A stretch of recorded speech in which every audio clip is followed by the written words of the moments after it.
There are over 8 billion people in the world, and about a third of those, like 2.3 billion of those, are Christian. All I'm saying is, I think there's a better system than damning two-thirds of the population simply because of a difference in beliefs.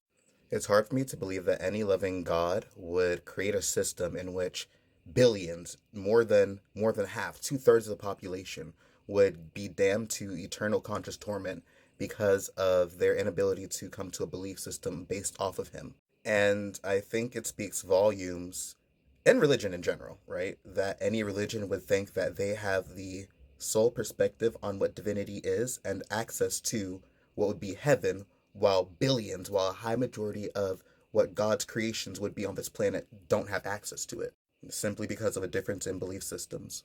I think it's really important for people who are religious to know that you believe in one less God than atheists do.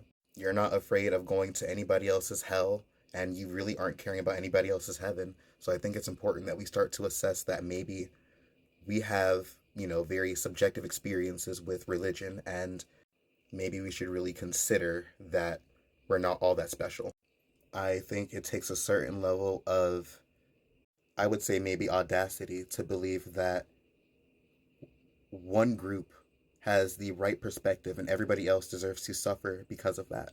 And to feel as confident is to say that you are morally superior and then act and treat others lesser than as a result of said belief systems.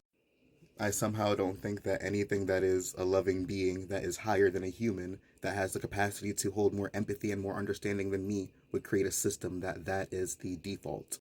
Unless we are insinuating that some divine force has less intelligence and less empathy and less love and compassion than I possess. And if I can see the blatantly wrong thing with damning, two-thirds of a population to eternal conscious torment, then I would think that something higher than us could too.